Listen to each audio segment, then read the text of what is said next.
Alhamdulillah ya Pak Ustadz, dipertemukan lagi. Hah, 11 kapan kali saya ikut kajian, baru kali ini saya ditunjuk. 11 kali, Oh, Masya Allah. kok tadi nggak ngaji? Iya, kok tadi nggak ngacung? Kayaknya udah jadi ustazah ya. Masya Allah, Masya Allah. Jadi kan saya tipe orang istri yang cerewet Pak Ustadz. Terus kadang kan saya Kelihatan kok. Iya. Terasa sih Mbak, terasa ya. Enggak bercanda Mbak. Iya, iya. saya tuh kadang kayak gedek gitu loh Pak Ustadz sama suami saya kayak gitu.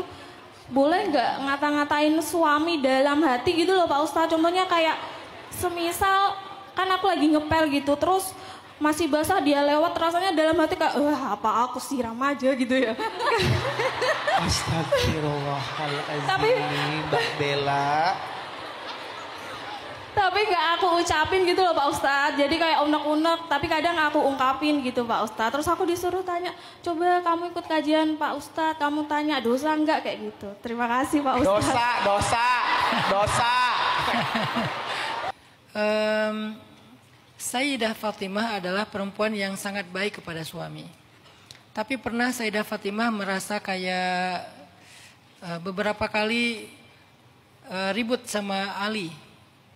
Sehingga Ali itu kalau lagi dimarahin Fatimah, Ali suka pergi ke masjid dan tidur di tanah. Karena masjid waktu itu kan tidak ada lantai keramik ya. Jadi dia tanah aja. Sehingga Ali tidur di tanah.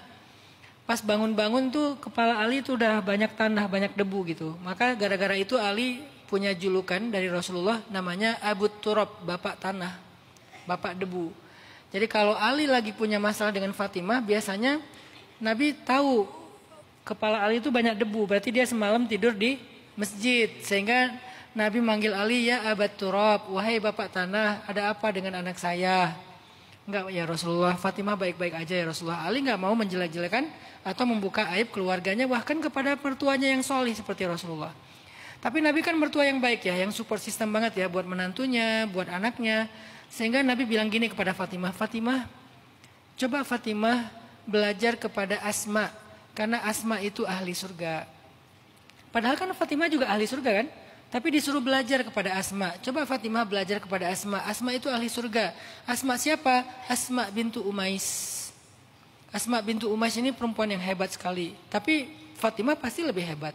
Cuman kali ini Nabi nyuruh Fatimah belajar kepada Asma.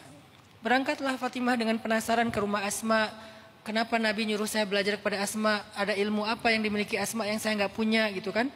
Sampai di rumah Asma, Fatimah bilang, ya Asma, ajarkan aku sesuatu yang menjadikan kamu, kata Nabi, adalah ahli surga.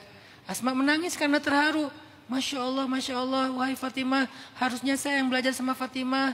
Fatimah kalau butuh apa-apa, panggil aja biar saya yang datang ke rumah Fatimah. Jangan Fatimah yang datang ke rumah saya. Gak pantas seorang Fatimah datang ke rumah Asma. Fatimah, gak ada apa-apa yang saya miliki untuk diajarkan kepadamu. Kata Fatimah, gak mungkin wahai Asma. Rasulullah itu pasti mengatakan yang benar. Pasti ada kelebihan yang dimiliki oleh Asma. Dipikir-fikir, akhirnya Asma bilang gini, mungkin ini wahai Fatimah.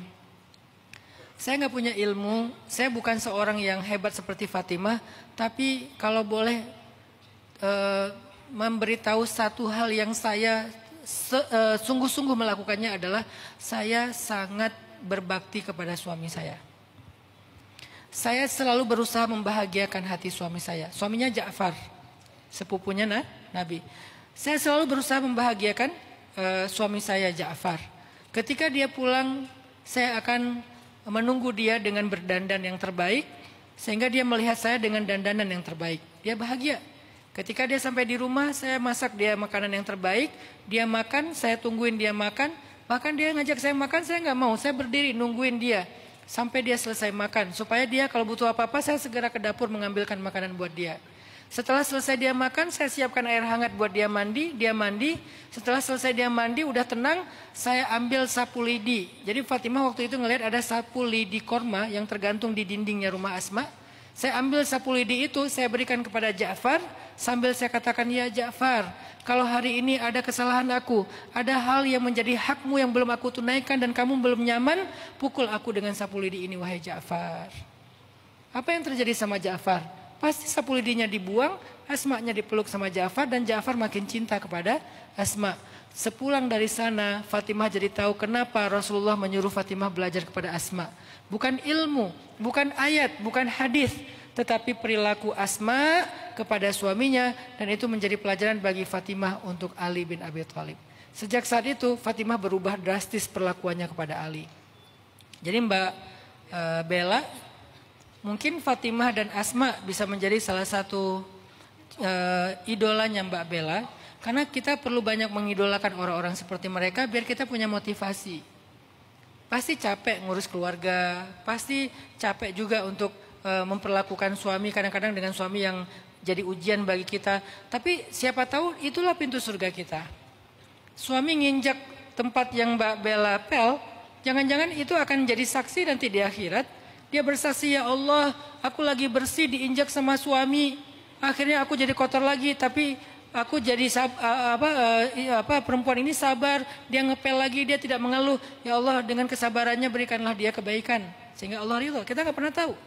La tahkiranna minal ma'rufi syai'a, kata Nabi. Janganlah kalian meremehkan amal soleh walaupun kecil.